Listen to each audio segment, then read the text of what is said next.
Well, hello. Welcome to the Clean Energy Dream webinar series number 2. I'm coming to you live via Zoom, and we're going to go through how to keep your HVAC system efficient and also discuss some other ways to do renewable energy and reach our 100% renewable goal by 2042 in Buncombe County. So here's a little outline about what we're going to talk about. The Blue Horizons project is supported by the City of Asheville and Buncombe County that we're bringing to this through a joint contract to the community.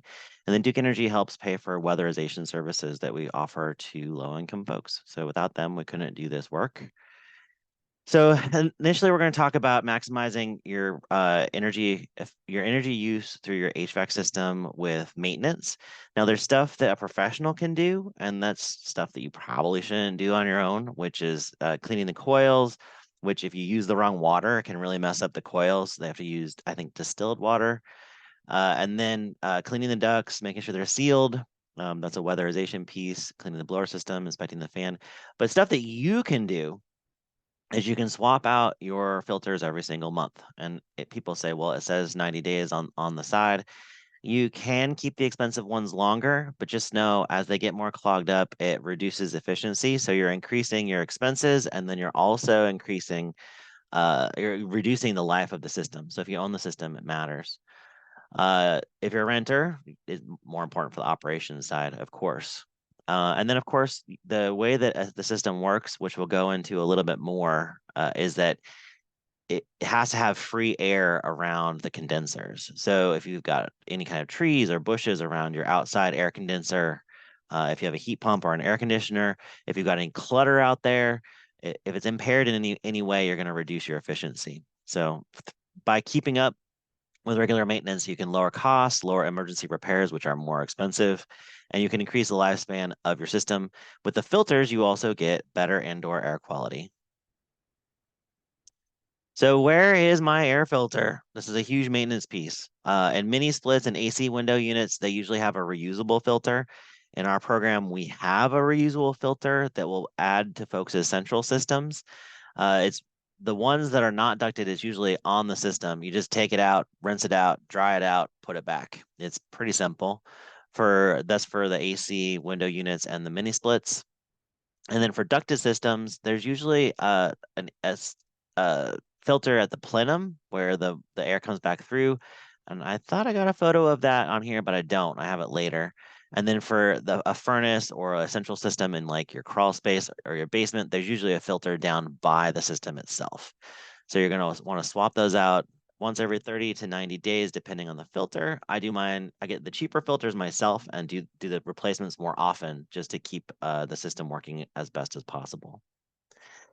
Now, in charting our course for renewable energy, I'm going to talk briefly about solar, but we wrote an entire plan. We have a 100% renewable plan that relies on lots of different pieces coming together. It's one of those things where we want to do everything all at once. Because without greening the grid, the energy efficiency and the electrification doesn't work. If we don't change how we're operating our buildings or living mindfully, then we could actually use more energy for actually after making these upgrades if we end up just taking advantage of the systems we're doing and just really cranking out the heat. So I'm going to talk about greening the grid and adding solar to your home. There is a renewable advantage program that businesses can take advantage of as well. But we're going to start with solar and then we're going to move on to electrification. So in Western North Carolina, the primary renewable energy option is rooftop solar. It's because our land is very expensive and there's lots of trees, but also because there's not a lot of space. So a lot of these projects are happening, like the big utility scale projects are happening in the Piedmont or in the coastal areas. But for rooftop solar, what you want to do is you want to start by going to Project Sunroof. It's a Google product, and you can type in your address. I typed in our office. That's the red dot here on the screen. Our office is at the Collider, and it'll provide a general amount of savings and production you can get out of it with a solar system. There's things you need to consider, what even in a commercial system. So this isn't just about residential systems, it's also about commercial systems. Is that you not want to put it on a relatively young roof. The 5 years or younger is ideal. The way the roof faces matters. You can't do this on a north facing roof. How much output you need, which is actually related to your use. And if you're doing a grid tied system, that really matters when you're working with Duke Energy, how much money you want to spend, and whether you're going to have a backup battery or not. A lot of folks don't get a backup battery and they rely on net metering with Duke. That program has changed in recent years, and a battery could be a lot better for you, especially if you're a commercial or industrial customer, because you work on tiered pricing. You have a time of use pricing. So by having a battery, you can actually manage your use and time of use that you're pulling from the grid. Got some hot tips. Don't cut down any trees. A lot of folks will want to cut down trees to put up a solar system. It's probably better to install a solar system that is around where the trees are shading so that you don't, so you get those tree services. They provide fresh air and shading. The ecosystem services that trees provide are generally better than the kilowatt hours that a solar system can provide. If you're gonna get a system, get at least 3 quotes from local installers. There are canvassers that are going about. Often they're representing national groups or national organizations, or they're just salespeople. You should have at least 3 local installers talk to you on the phone or come to your house and talk through what solar will look like for your situation.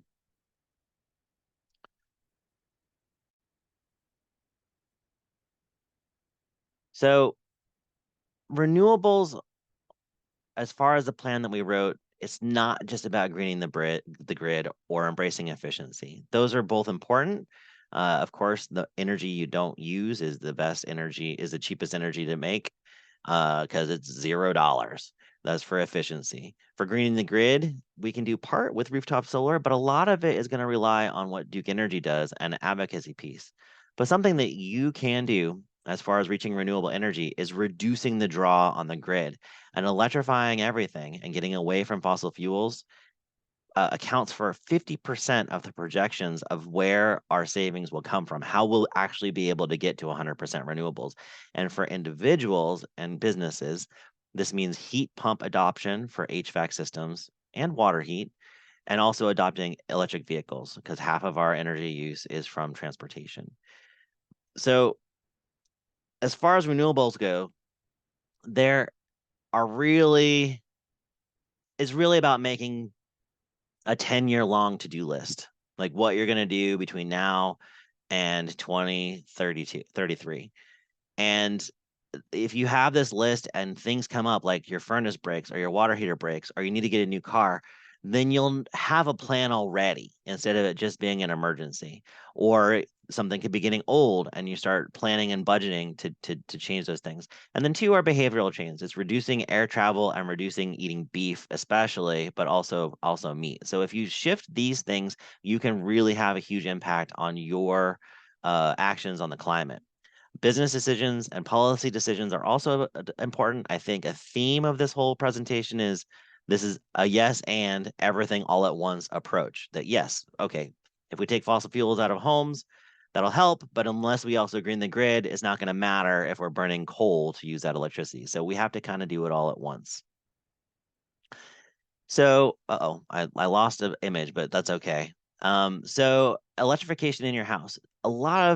There's a lot of misconceptions by installers here, and this is a place where consumers can help drive the conversation. A lot of times installers will talk about how some of these fossil fuel, natural gas powered heating systems are so efficient. They're 98% efficient. A lot of fossil fuel heating is actually like 85% efficient. Some of it is better, but the rest of it is wasted heat exhaust.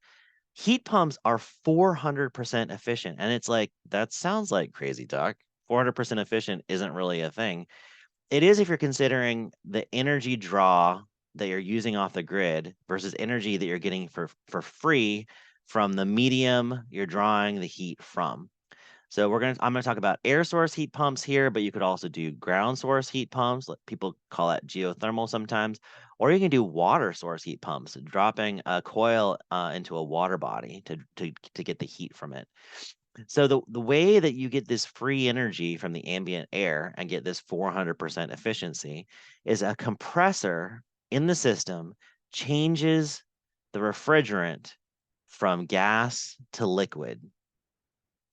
So the energy that you're pulling is actually coming from the phase change of the molecule. So the refrigerant is pulling the heat out of the ambient air and putting it into the building, or vice versa. And that's what a heat pump does. That's how it works. So how do you choose a heat pump? Well, you got to ask yourself some questions. Do you want hot air or hot water? Because you can get a water heater heat pump. Do you want cooling in the summer? And in North Carolina, in Western North Carolina, the answer is yes. What is your source of heat? Is it air? Is it water? Is it the earth?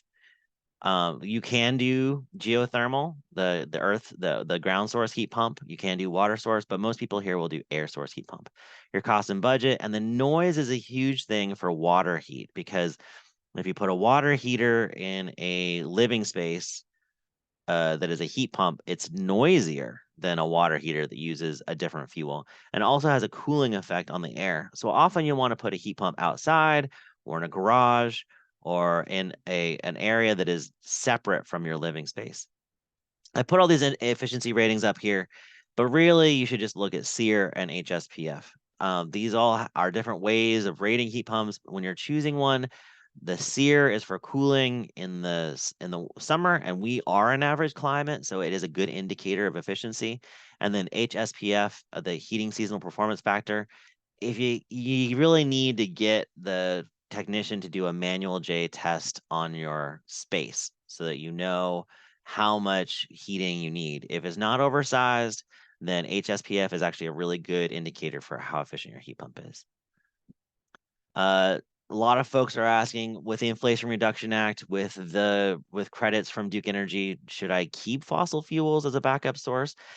The rules aren't quite clear, but as a general rule of thumb, if your system's not working, no, you shouldn't keep fossil fuels as a backup heat source. Keeping two systems working is more expensive than keeping one system working. So you should get yourself a cool weather heat pump.